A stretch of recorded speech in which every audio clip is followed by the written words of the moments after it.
내가 그리스도와 함께 십자가에 못 박혔나니 그런즉 이제는 내가 사는 것이 아니요 오직 내 안에 그리스도께서 사시는 것이라. 이제 내가 육체 가운데 사는 것은 나를 사랑하사 나를 위하여 자기 자신을 버리신 하나님의 아들을 믿는 믿음 안에서 사는 것이라. 내가 너희에게서 다만 이것을 알려 하노니 너희가 성령을 받은 것이 율법의 행위로냐 혹은 듣고 믿음으로냐. 너희가 이같이 어리석으냐. 성령으로 시작하였다가 이제는 육체로 마치겠느냐. 너희가 이같이 많은 괴로움을 헛되이 받았느냐. 과연 헛되냐. 너희에게 성령을 주시고 너희 가운데서 능력을 행하시는 이의 일이 율법의 행위에서냐 혹은 듣고 믿음에서냐. 아브라함이 하나님을 믿음에 그것을 그에게 의로 정하셨다 함과 같으니라. 그런즉 믿음으로 말미암은 자들은 아브라함의 자손인 줄 알지어다. 또 하나님이 이방을 믿음으로 말미암아 의로 정하실 것을 성경이 미리 알고 먼저 아브라함에게 복음을 전하되 모든 이방인이 너로 말미암아 복을 받으리라 하였느니라. 그러므로 믿음으로 말미암은 자는 믿음이 있는 아브라함과 함께 복을 받느니라. 무릇 율법 행위에 속한 자들은 저주 아래 있나니 기록된 바 누구든지 율법책에 기록된 대로 모든 일을 항상 행하지 아니하는 자는 저주 아래 있는 자라 하였습니다. 또 하나님 앞에서 아무도 율법으로 말미암아 의롭게 되지 못할 것이 분명하니 이는 의인은 믿음으로 살리라 하였습니다. 오직 성령의 열매는 사랑과 희락과 화평과 오래 참음과 자비와 양선과 충성과 온유와 절제니 이 같은 것을 금지할 법이 없느니라. 그리스도 예수의 사람들은 육체와 함께 그 정욕과 탐심을 십자가에 못 박았느니라. 여러분 안녕하세요. 오늘도 말씀으로 승리하는 저와 여러분 되길 주님의 이름으로 축원드립니다. 자, 오늘 드디어 신약 성경의 9번째 책인 우리 갈라디아서 여행 떠나기 전에 우리 오늘은 지도를 먼저 보면 전체적으로 갈라디아서 어떤 책인지 함께 나누고 우리 내일부터 본격적으로 갈라디아서 여행을 떠났으면 좋겠습니다. 앞에 잠깐 듣고 보셨겠지만 갈라디아서를 시작하면서 이 갈라디아서의 핵심 구절들은 이렇습니다. 갈라디아서 2장 20절 너무 유명하죠. 내가 그리스도와 함께 십자가에 못 박혔나니 그런즉 이제는 내가 사는 것이 아니요 오직 내 안에 그리스도께서 사시는 것이라. 이제 내가 육체 가운데 사는 것은 나를 사랑하사 나를 위하여 자기 자신을 버리신 하나님의 아들을 믿는 믿음 안에서 사는 것이라. 아멘. 갈라디아서 3장 2절에서 2절 11절 내가 너희에게서 다만 이것을 알려 하노니 너희가 성령을 받은 것이 율법의 행위로냐 혹은 듣고 믿음으로냐. 또 하나님 앞에서 아무도 율법으로 말미암아 의롭게 되지 못할 것이 분명하니 이는 의인은 믿음으로 살리라 하였음이라. 아멘. 갈라디아서 5장 22절에서 24절 오직 성령의 열매는 사랑과 희락과 화평과 오래 참음과 자비와 양선과 충성과 온유와 절제니 이 같은 것을 금지할 법이 없느니라. 그리스도 예수의 사람들은 육체와 함께 그 정욕도 탐심을 십자가에 못 박았느니라. 아멘.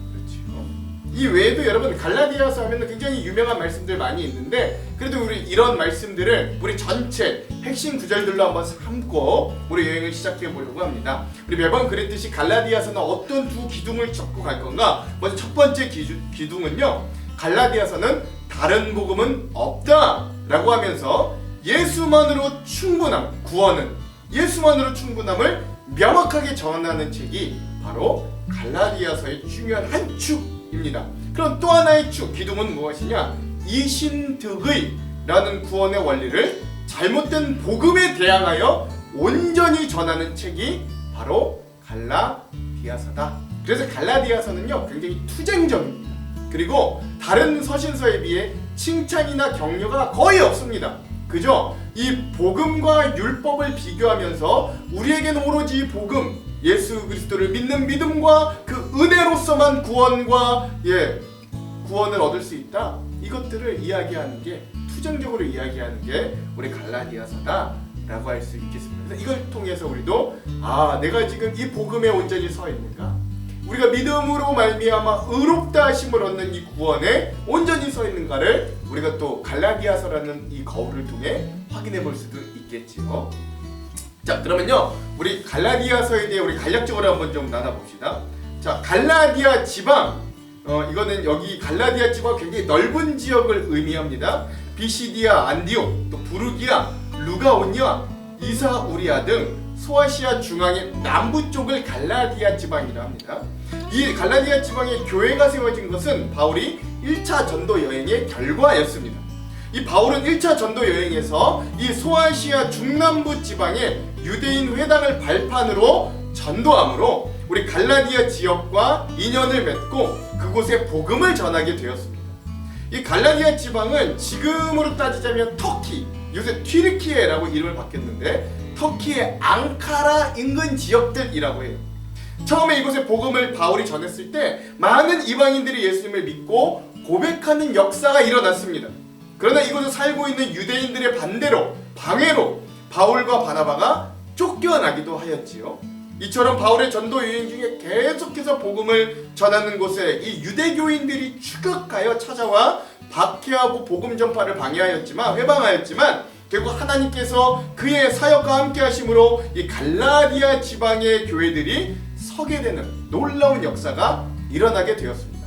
그 후에 바울은 2차, 3차 전도 여행에서도 계속해서 이 지역을 순회하며 교회들을 세웠고 또 그 세운 교회들을 더욱 굳세게 함으로 그것에 복음이 더욱 전파되고 또 교회들이 든든히 세워져가는 역사들이 일어나게 됐던 거예요. 그런데 이런 상황에서 갑자기 바울이 갈라디아서 편지를 급하게 써야 되는 이유가 생겼습니다. 그것은 당시 이 갈라디아 지방에 있는 교회에 있는 교인들이 복음을 받아들이고 어느 정도 믿음 생활을 오래 하였던 비신자들이라기보다는 그들이 초신자들에 가까웠거든요. 문제는 아직 믿음이 약하고 성경에 능통하지 못한 그들에게 여전히 구약 성경의 법과 관습, 특별히 할례와 특정한 식사 제한에 묶여서 너희들이 예수도 믿지만 그런 율법도 철저하게 지켜야 한다는 유대교 출신의 이 율법 교사들이 있었고 이로 인해 예수 그리스도의 복음이 다시금 율법의 행위 교리로 후퇴하는 문제를 겪고 있었기 때문에 그래요. 이 갈라디아 지역 내에서 활동하던 이 유대 율법주의자 그리스도인들은 바울의 복음 중에 할례 등의 유대교 율법을 지키지 않아도 된다는 이 바울의 주장은 매우 급진적이고 너무 혁명적이다, 너무 나갔다라고 이 유대교 그리스도인들이 주장하면서 바울은 그래서 진정한 예수님의 사도가 아니라 우리 그리스도교의 사도가 아니다라고 주장했던 거예요. 이러한 소식이 바울에게 전해지자 바울은 그의 사도로서의 권위를 굳게 하고, 이건 고린도후서랑 비슷하죠. 그리고 유대교의 율법이 복음을 어떻게 왜곡하는지 이 복음과 율법을 비교하면서 변론해야만 했습니다.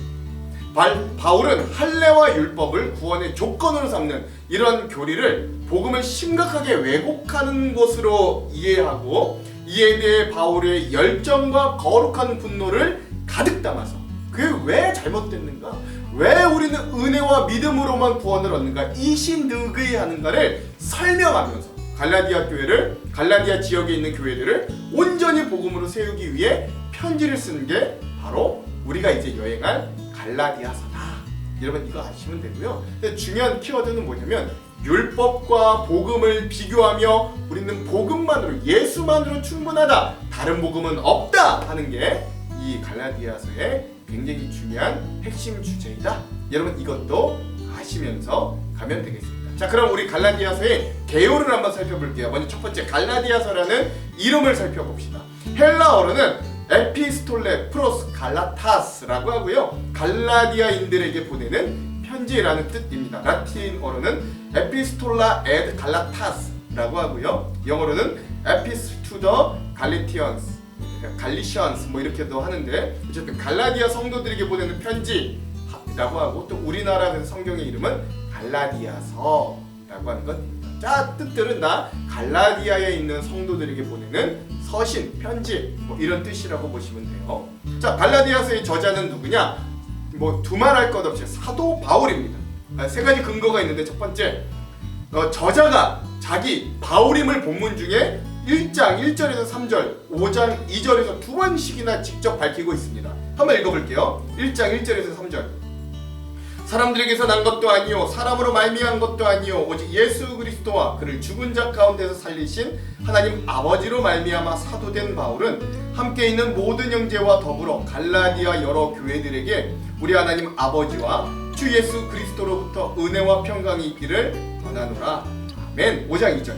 보라 나 바울은 너희에게 말하노니 너희가 만약 할례를 받으면 그리스도께서 너희에게 아무 유익이 없으리라. 아멘. 그렇죠. 이렇게 두 번이나 바울은 지금 편지를 쓰고 있는 게 나 바울이다 라고 하는 걸 밝힌다. 두 번째 근거는 뭐냐? 바울의 행적을 객관적으로 기록했던 이 사도행전의 기록과 이 갈라디아에서의 기록이 완벽하게 조화를 이루어 딱 맞아 떨어지더라는 거예요. 셋째, 바울의 다른 저작인 서신서들, 성경의 그 내용과 이 갈라디아서의 내용도 연계가 되고 완전히 조화를 이루게 된다. 그래서 거의 모든 사람들이 이 갈라디아서는 바울이 썼다는데 의심하지 않는다. 여러분 이거 잘 아시면 되겠습니다. 자, 세 번째, 그럼 이 갈라디아서는 언제 쓰여졌는가? 기록 연대는요, 갈라디아서의 저작 시대는 주후 AD 55에서 56년경, 즉 3차 전도 여행 중에 마게도냐 지역에서 기록했을 것으로 보고 있습니다. 바울은 3차 전도 여행 도중에 에베소에서 3년간을 머물면서 고린도전서를 기록했거든요. 그 고린도에 보내는 첫 번째 편지. 그곳에서 또 이제 마게도냐로 전도지를 옮긴 후에 고린도전서를 쓴 지 6개월 후에 고린도 후서를 기록하였습니다. 지난 시간까지 우리가 봤죠. 그리고 얼마 지나지 않은 비슷한 시기에 자신이 이미 전도하였던 갈라디아 지역 교회에 유대 율법자들이 침투해서 바울의 사도권을 부인하고 바울이 전한 은혜의 복음 대신 율법 준수를 통한 구원을 주장하는 문제가 있다는 말을 듣고 그걸 해결하기 위해 급하게 썼던 편지가 바로 갈라디아서다. 그래서 고린도후서와 갈라디아서는 거의 저작의 시기가 비슷하다. 이게 주후 55년에서 56년경이다. 여러분 이렇게 보시면 되겠습니다. 자, 그러면 이제 우리 제일 중요하죠. 갈라디아서의 이제 중요한 주제 세 가지를 함께 좀 나눠보도록 할게요. 먼저 첫 번째, 갈라디아서의 첫 번째 주제는 다른 복음은 없습니다. 예수님만으로 충분합니다. 이게 가장 중요한 그리고 가장 첫 번째 주제예요. 갈라디아서의 가장 중요한 이슈 중에 하나는 바로 예수 그리스도를 믿음으로 은혜로 얻는 구원 외에 다른 복음은 없다고 하는 기독교 구원의 선언입니다. 갈라디아라는 지명은 여러분 고린도나 예루살렘 같이 한 도시명을 이야기하는 것보다 충청도나 강원도와 같이 넓은 의미의 지명입니다. 지금은 튀르키예, 즉 터키, 앙카라 인근 지역들이라고 보시면 되는데 이 지역은 유럽과 아시아를 이어주는 통로로 아주 중요한 요충지이기도 했어요. 이런 갈라디아 지방의 교회들이 세워졌는데 안타깝게도 이 지역의 교회들은 유대주의자로 불리는 이 교사들로 인해 신앙이 흔들리고 있었습니다. 갈라디아서의 목적을 알기 위해서는 먼저 이 유대주의자 그리스도인이라고 불렸던 이 거짓 교사 무리에 대해서 우리가 좀 이해가 필요합니다. 트리니티 신학대학교 김윤희 총장님은요, 이 갈라디아서에 나오는 유대주의자들에 대해 이렇게 설명해 주세요. 갈라디아에서 활동하던 이 유대주의 그리스도인들은 일반 유대인들과는 다르게 초기 기독교 내에 있었던 특정한 유대인 무리였다. 그들의 핵심적인 가르침은 누구든지 그리스도인이 되려면 바리새인들처럼 율법을 지키거나 유대인이 되어야 한다고 주장한다. 그들은 이스라엘 율법에 온전히 헌신하는 것이 그리스도에게 회심했다는 최고의 표시라고 주장하므로 기독교를 그리스도 더하기 모세주의라는 종교적 체계를 만들려고 시도한 사람들이다 라고 했던 거죠. 그러니까 이처럼 이 갈라디아 지역의 교회들 안에 활동하던 이 유대주의 그리스도인들은 예수 그리스도를 믿는 신앙을 부정한 건 아닙니다. 예수 그리스도를 믿는 신앙은 인정했는데 여기에 더하기 기존 유대 율법주의 사상을 합쳐서 새 메시지이자 다른 복음이라고 불린 이것들을 좀 주장했던 거예요. 이런 문제에 직면한 갈라디아 지역의 교회들은 상당한 혼란과 어려움들을 겪고 있었을 게 뻔한 거죠. 갈라디아 지방의 율법주의자 그리스도인들의 주장은 이랬습니다. 크게 세 가지로 볼 수 있는데, 첫 번째, 날과 달과 해와 절기를 너희들이 여전히 지켜야 된다. 그러니까 절기를 잘 지켜야 된다, 율법적으로 주장했고, 두 번째, 할례를 필수적으로 받아야만 구원에 이른다고 주장했고, 셋째, 예수를 믿지만 거기에 율법을 철저히 지켜야만 의롭다함을 얻을 수 있다라고 주장했다는 거예요. 사도 바울은 이같이 예수 믿음 더하기 철저한 율법 준수라는 주장을 예수 그리스도의 십자가 사역만으로도 충분히 완성된 우리 기독교 구원을 부정하는 것처럼 보았습니다. 그리고 이게 맞죠. 동시에 그리스도인의 윤리적이고 율법에 순종하는 삶의 원동력이 되는 성령님을 모시는 삶도 그렇게 되면 져버리는 거다. 마치 우리의 공로, 의롭게 살려고 율법적으로 애쓰는 그 공로가 마치 구원에 포함된 것처럼 하기 때문에 그런 우리를 그런 성화와 또 영화의 단계를 이루게 하시는 성령님의 인도하심마저도 거부하는 거다라고 여기면서 통렬히 이렇게 반박했던 거예요. 우리 갈라디아서 1장 7절, 다른 복음은 없나니 다만 어떤 사람들이 너희를 교란하여 그리스도의 복음을 변하게 하려 함이라. 아멘. 그렇죠.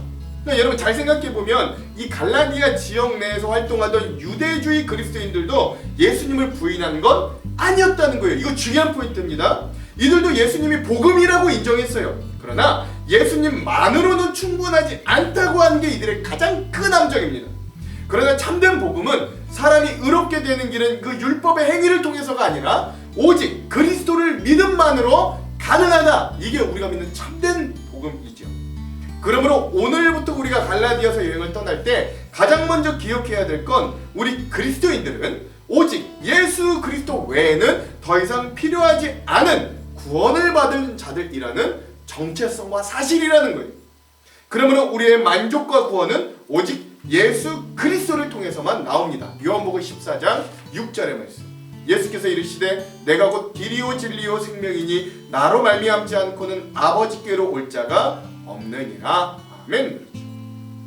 안타까운 건 오늘날 우리 교회도 수많은 교회의 전통, 복음의 본질적인 것이 아닌 비본질적인 것들이 오히려 복음을 가리고 그것들이 교회의 주인 노릇할 때가 종종 왕왕 있습니다. 그러나 그것이 직분의 문제가 되었든 교회의 오랜 자랑과 전통이 되었든 간에 그것들이 복음을 대체하거나 복음과 같은 위상을 지녀서 그것을 하지 않고는 구원을 얻을 수 없다는 오해와 신화에서 우리가 좀 벗어날 수 있어야 됩니다. 그래서 갈라디아서가 중요해요. 사실 우리가 살고 있는 현대시대는 바울이 갈라디아 지역 교회들이 침투했던 다른 복음과 싸울 때보다 훨씬 더 많은 다른 복음들이 교회에 침투하는 시대를 살고 있습니다. 예수님만으로는 안 됩니다 하면서 교회들이 돈이 있어야 한다는 다른 복음으로 우리를 유혹하고, 예수님만으로는 안 됩니다 하면서 교회가 규모와 외형으로 승부보아야 한다는 다른 복음이 우리를 또 유혹하고 있고, 예수님만으로는 안 됩니다 하면서 교회가 세상 선국의 법칙을 따라야 한다고 우리를 다른 복음으로 유혹하기도 합니다. 그러나 우리가 기억해야 될 건 기독교 신앙은 예수 그리스도 한 분이면 완전하고 족하다라는 거예요. 우리의 구원은 십자가에 달려 나를 사랑하사 나를 위하여 자기 자신을 버리신 그 하나님의 아들을 믿는 믿음 안에서 완성되는 거죠. 갈라디아서 2장 20절에서 21절. 내가 그리스도와 함께 십자가에 못 박혔나니 그런즉 이제는 내가 사는 것이 아니요 오직 내 안에 그리스도께서 사시는 것이라. 이제 내가 육체 가운데 사는 것은 나를 사랑하사 나를 위하여 자기 자신을 버리신 하나님의 아들을 믿는 믿음 안에서 사는 것이라.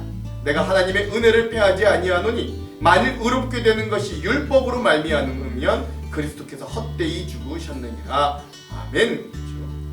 자, 그러므로 우리가 갈라디아 여행을 하면서 이 한마디는 절대 잊지 마시기 바랍니다. 우리 첫 번째 주제, 다른 복음은 없습니다. 예수님만으로 충분합니다 라는 거예요. 이 제일 중요해요. 자, 두 번째 주제, 비본질에 대해서는 용납하는 자세를 가져야 하나 우리 그리스도인들이, 그러나 진리와 본질에 대해서는 단호하며 용감해야 된다라는 주제도 우리에게 던져줍니다.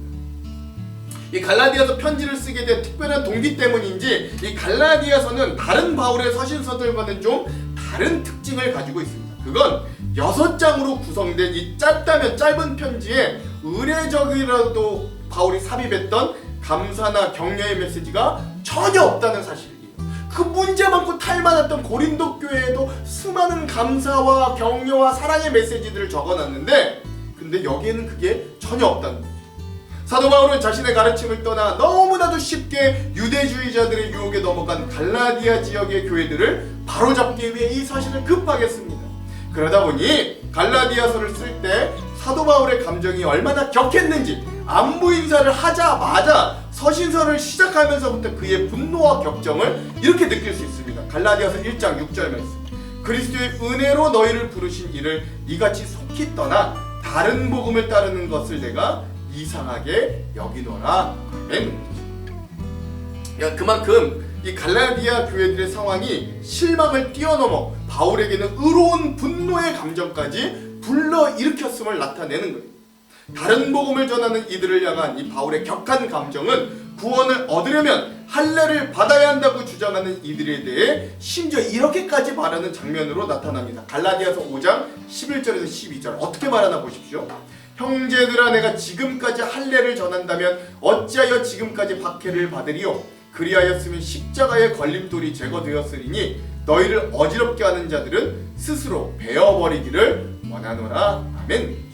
그러니까 이처럼 예수 그리스도의 은혜의 복음이 아닌 거기에 할례를 더 요구하는 이들에게 너희에게는 할례 정도가 아니라 그 할례를 할 때 칼이 더 깊이 들어가 스스로 베어버리기를 원한다는 아주 과격한 표현에서도 이런 바울의 분노와 격정이 잘 드러나는 거예요. 그 얼마나 힘이 들었든지 서신서 끝부분에는 이후로는 누구든지 이런 일들로 나를 괴롭게 하지 말라라고 할 정도였습니다. 갈라디아서 6장 17절. 이후로는 누구든지 나를 괴롭게 하지 말라. 내가 내 몸에 예수의 은적을 지니고 있노라. 아멘. 이런 감정의 진솔함과 유대주의자들의 주장에 대한 반박이 갈라디아서의 가장 큰 특징입니다. 오늘 우리는 이런 바울의 태도를 좀 유심히 살펴볼 필요가 있습니다. 여러분, 쉽게 화내라는 게 아니에요.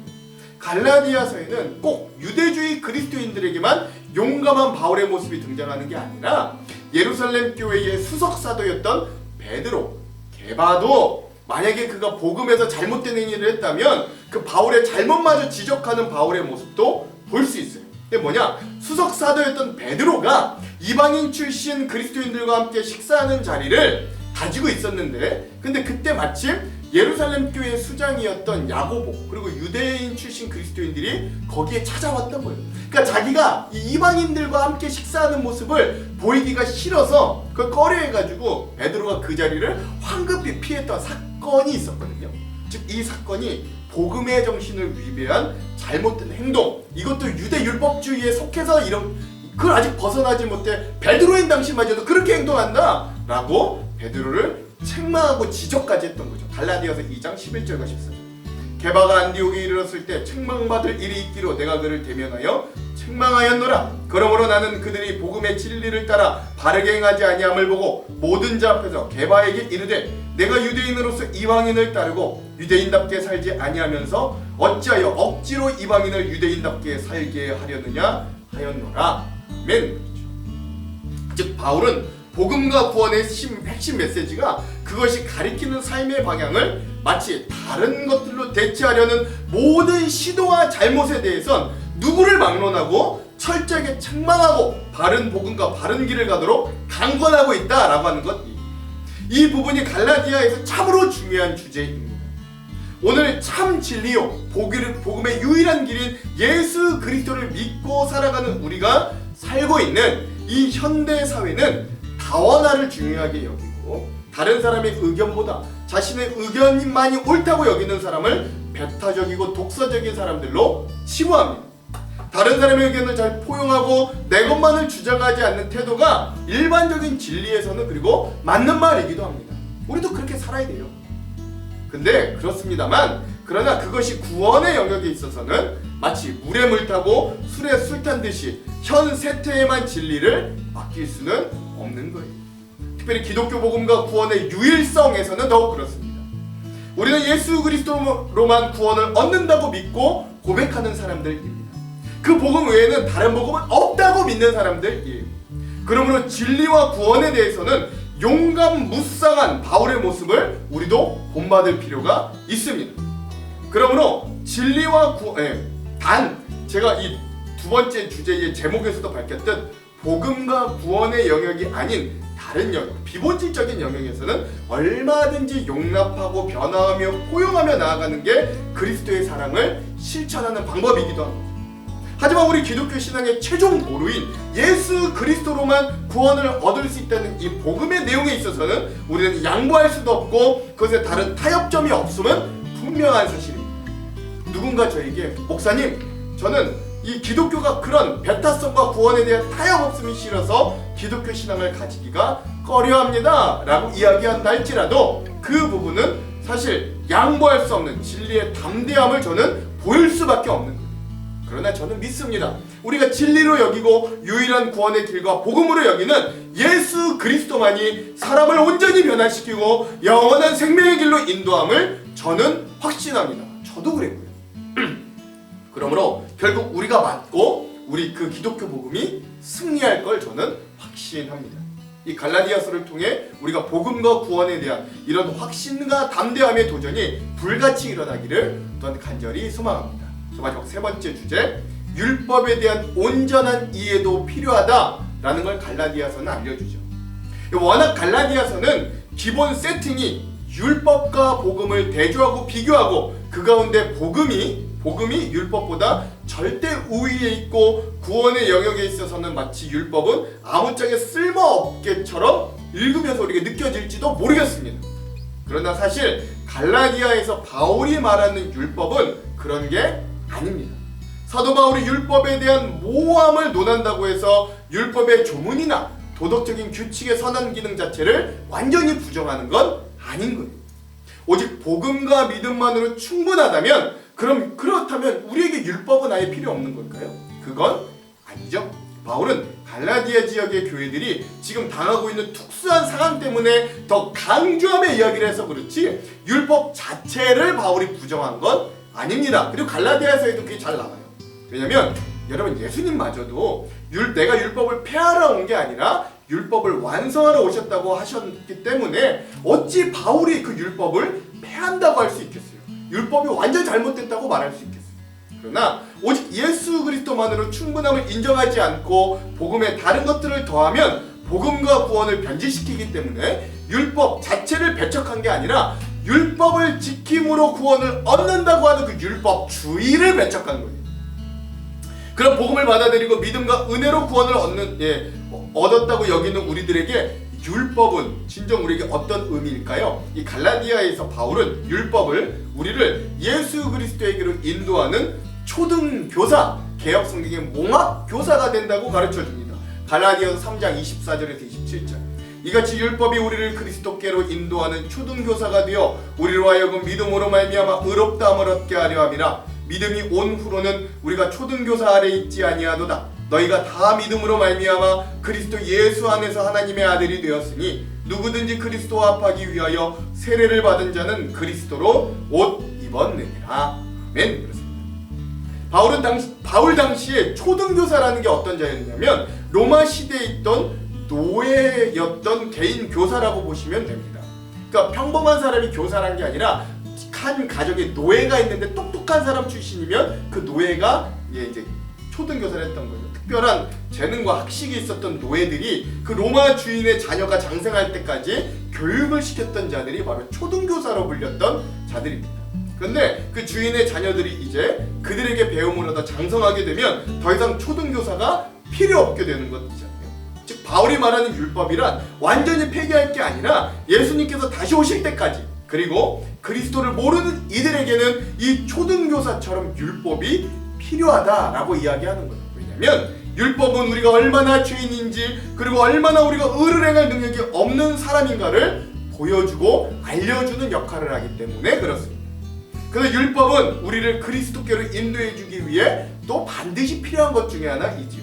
그리스도인이 된 사람은 이제 더 이상 의롭게 되기 위해 율법을 지키는 사람은 아닙니다. 하지만 믿음으로 그리스도인이 된 사람들은 이제 새로운 성령님의 인도하심을 받는데요. 이게 중요한 포인트예요. 복음을 알기 전에는 우리가 의롭다함을 얻기 위해 율법을 지키는 방법을 택했다면 이제 예수 그리스도 복음을 받아들이고 믿음으로 의롭다함을 얻은 이후에는 내 안에 계신 성령님의 인도를 따라 살게 됩니다. 그러면 자연스럽게 성령님께서 우리를 율법의 모든 정신을 자연스럽게 지키도록 인도해 주신다는 거예요. 갈라디아서 5장 16절과 18절. 내가 이르노니 너희는 성령을 따라 행하라. 그리하면 육체의 욕심을 이루지 아니하리라. 너희가 만일 성령이 인도하시는 바가 되면 율법 아래 있지 아니하리라. 아멘. 그러면 우리가 갈라디아서를 읽으면서 내가 성령님의 인도를 올바로 받고 있는가 확인하기 위해서도 율법은 반드시 필요합니다. 이렇게 오늘날 우리들도 역시 율법이란 기준으로 볼 때는 모두 죄인으로서 율법의 올무에 갇힌 자들이 될 수밖에 없으나, 그러나 다행인 것은 예수 그리스도를 믿음으로 이 율법의 굴레를 벗어나 자유로운 하나님의 자녀로서 신분을 가졌으니 이러한 자유를 선용하며 예수님께서 원하시는 삶을 사는 적극적인 기회로 살 수 있어야 돼요. 갈라디아서 5장 1절과 13절. 그리스도께서 우리를 자유롭게 하려고 자유를 주셨으니 그러므로 굳건하게 서서 다시는 종의 멍에를 매지 말라. 형제들아 너희가 자유를 위하여 부르심을 입었으나 그러나 그 자유로 육체의 기회를 삼지 말고 오직 사랑으로 서로 종노릇하라. 아멘. 오늘날 우리는 더 이상 할례를 행하야만 구원받는 사람들은 아닙니다. 또한 우리 그리스도인들은 더 이상 절기와 제사에 목매이지 않아도 됩니다. 그럼에도 갈라디아서의 말씀은 오늘날 여전히 우리들에게 반드시 꼭 필요한 말씀입니다. 왜냐하면 우리의 삶에도 여전히 종교생활, 교회봉사, 선행, 남들보다 뛰어난 경건의 모양이라고 하는 다른 복음들이 내가 다른 사람들보다 더 낫다는 생각을 들게 할 때, 그때 우리 다시 오직 은혜, 오직 믿음만으로 구원 얻는다는 이 갈라디아서로 돌아갈 필요가 있는 거죠. 다른 복음들이 우리를 스멀스멀 유혹하는 때가 여전히 많기 때문에 그렇습니다. 여러분 기억하십시오. 다른 복음은 없습니다. 오직 그리스도의 복음만이 있습니다. 그러므로 이 갈라디아서를 이제 우리가 여행하면서 우리가 복음과 율법의 관계를 온전히 이해하고 또 복음을 통해 구원을 얻는 자로서 또 성령님께서 이끄시는 성화된 삶으로 율법도 함께 완성하는 우리 귀한 삶으로 성숙되는 귀한 시간 여행 되기를 주님의 이름으로 축원드립니다. 자, 마지막 우리 갈라디아서의 구조를 함께 나누고 오늘 시간을 마무리할게요. 이 갈라디아서는요 크게 5부분으로 나뉘어져 있습니다. 첫 번째는 시작하는 말. 모든 편지가 그렇죠. 도입부 시작하는 말이 1장 1절에서 10절입니다. 두 부분인데 1장 1절에서 5절은 문안 인사, 그리고 두 번째 1장 6절에서 10절은 이 갈라디아서를 내가 왜 썼는가 지필 동기에 대해 바울이 이야기하는 거죠. 자, 이 두 번째부터 네 번째까지는 이제 변론인데, 첫 번째 1부는 이신득의, 즉 믿음으로 의롭다 하심을 얻는다, 믿음으로 구원을 얻는다는 이 것에 대한 변증을 합니다. 1장에서 2장이에요. 저희 네 부분으로 나뉘어지는데, 첫 번째 신앙 체험을 통해 밝힌 바울의 사도권에 대해서 이야기하고요. 둘째, 예루살렘 교회 지도자들로부터 자기가 인정받았던 사도권과 복음이 있음을 또 변증합니다. 그리고 셋째, 이방인과의 자리를 회피한 베드로를 책망함으로 복음을 변호하고요. 넷째, 믿음의 우월성에 대해서 율법보다도 믿음이 훨씬 우월하다라는데 천명하는 게 첫 번째, 이 복음을 다른 복음이 없음을 이야기하는 이 먼저 바울의 일부 이신득이의 변증이었습니다. 자, 그러면 세 번째 2부인데 본론의 2부인데 여기 이제 교리를 말합니다. 즉 이신득이에 대한 해석을 이야기해요. 첫 번째, 믿음을 저버린 갈라디아 교인들에 대해 책망하고요. 두 번째, 아브라함의 믿음을 통해 본 칭의, 어떻게 의롭다 하심을 얻는가의 원리를 말해주고요. 셋째, 율법과 복음의 관계에 대해서 이야기하고, 넷째, 갈라디아 교인들에 대한 애정어린 그래서 권고를 하고, 마지막 다섯 번째, 종의 자유가 될 것인가 자유로운 주님의 자녀가 될 것인가를 이야기합니다. 자, 마지막 이제 3부, 본론의 3부가 이제 네 번째 큰 섹션인데, 여기는 이제 실천편이에요. 즉 이신득이를 어떻게 적용할 것인가 5가지로 나뉘는데, 첫 번째, 그래서 할례 시행을 이제는 금지해라 이야기하고요. 둘째, 율법주의자들을 이제 교회 내에서 축출해라, 쫓아내라라고 권고하고요. 셋째, 사랑을 근거해서 너희에게 주어진 자유들을 선용해라. 즉 율법에 얽매이지 말라고 했더니 우리에게 자유가 생기잖아요. 그러면 그 자유를 남용하지 말고 사랑에 근거해서 오히려 선용해라 라고 이야기하고, 넷째, 성령님을 근거로 한 이 자유의 승리를 얻으라고 하고, 마지막 다섯 번째, 그런 실천에 의한 자유를 성취해라 라고 이야기하죠. 그리고 마지막 여섯 번째 결말은 편지의 마지막입니다. 6장 11절에 18절. 첫 번째, 율법주의자들에 대한 마지막 경고와 경계, 그리고 두 번째, 할례의 무익성과 십자가의 자랑, 그리고 마지막 셋째는 마지막 권고와 축도로 갈라디아서 여행을 마무리한다 라고 할 수 있겠습니다. 여러분 이런 기대를 가지고 우리가 갈라디아서 여행도 즐겁게 떠났으면 좋겠습니다. 기도할게요. 하나님, 오늘 우리가 갈라디아서 여행을 전체적으로 보고 내일부터 본격적으로 여행을 떠나려고 합니다. 오직 다른 복음이 없음을 우리에게 알게 하여 주시고 예수 그리스도의 은혜와 그 복음만이 우리를 구원과 영생에 이르게 함을 깊이 진하게 느끼는 여행 될 수 있도록 우리를 인도하여 주시옵소서. 그렇게 하실 주님 기대하며 예수님 이름으로 기도합니다. 아멘. 오늘은 마커스 워십의 오직 믿음으로 찬양 함께 듣고 오늘 영상을 마무리하도록 하겠습니다. 그럼 사랑하는 성도 여러분, 오늘 하루도 말씀으로 승리하십시오. 사랑하고 축복합니다. 화이팅!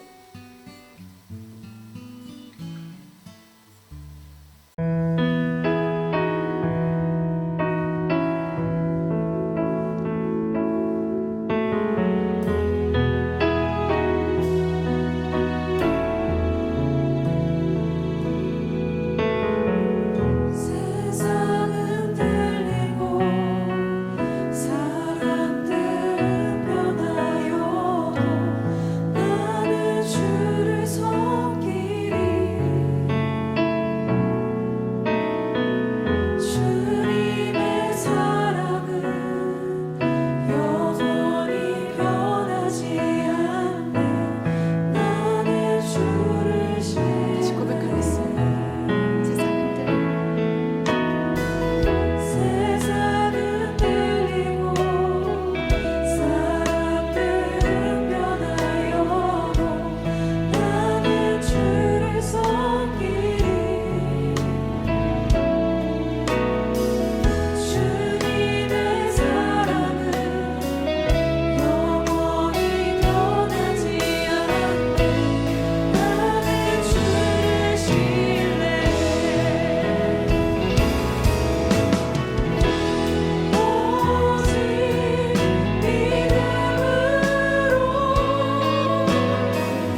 나를 지킬 수 있음을 내가 이 시간 기도하며 나아가길 소망합니다. 주님,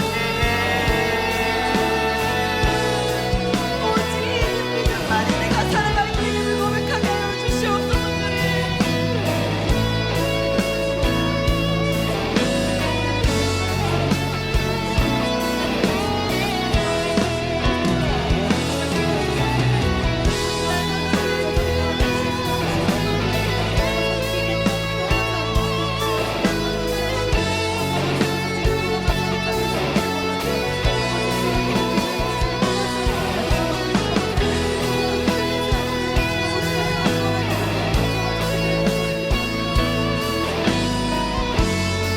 오직 의인은 믿음으로 말미암아 살리라. 오직 의인은 믿음으로 말미암아 살리라.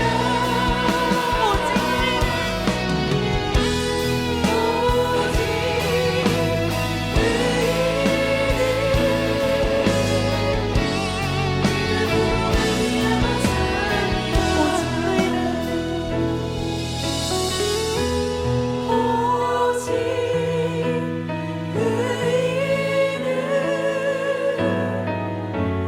믿음으로 말미암아 살리라. 오직 의인은 믿음으로 말미암아 살리라. 오직